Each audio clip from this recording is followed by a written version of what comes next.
इस संसार में लाखों करोड़ों के बीच ऐसे कौन से कर्म जिससे हमारे रिश्ते जैसे माता पिता भाई बहन पति पत्नी बनते हैं वहीं कुछ बीच दूरी होती है, तो किस कर्म के उदय से रिश्तेदारियों में दूरी हो जाती है?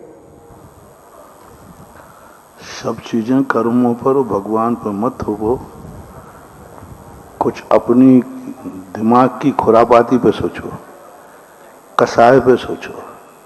90% रिश्ते टूटते हैं मान कसाय पे।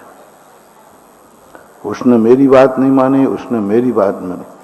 90% घरों में झगड़े मात ईगो पे हैं, ईगो पॉइंट। बहू होकर मेरी बात नहीं मानती, और मैं इतनी पढ़ी लिखी हूं, सासू मेरी बात नहीं मानती है। बस ईगो पॉइंट है। ना कोई को खाने की कमी है, ना पहनने की कमी है, ना उठने बैठने की कमी नहीं।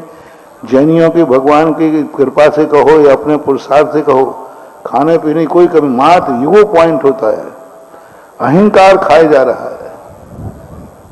जितने दुनिया में विवाद हो रहे हैं सब ईगो पॉइंट के। कोई सत्य पर कोई नहीं डर रहा है, ना कोई को सत्य की पड़ी है और ना असत्य के परिहार की पड़ी है। उसको तो एक ही बात पड़ी है, हमारा ईगो पॉइंट। हमारी इज्जत रहना चाहिए। मैंने ये कार्य किया है तो इसमें मेरी इस प्रकार होना चाहिए। और ईगो पॉइंट जब तक रहेगा, वो तो जब तक कभी ईगो पॉइंट पूरा नहीं होना, वो तो विनाश करके ही पूरा होता है।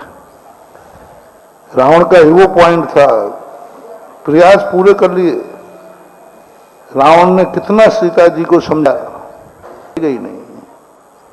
इसलिए जितने ये विषमवाद हैं, सब लोग ईगो पॉइंट छोड़ो और अपने देखो कितना ईगो पॉइंट के कारण कितना कषाय, कितना संकलेश, 24 घंटे कितनी मायाचारी, कितनी शरण, कितना सब कुछ करना पड़ता है। सब कुछ करते, कितना कर्म का बंध होता है। जब ये कर्म का उदय आएगा तब कहाँ भोगोगे, कैसे कटेंगे ये कर्म। अभी तो मजा आ रहा है। इसलिए शांति सबसे बड़ी है कि सब विकल्प साल छोड़ करके शांत अपने आप में स्वभाव में आ जाओ, सारे विकल्प अपने आप शांत हो जाएंगे।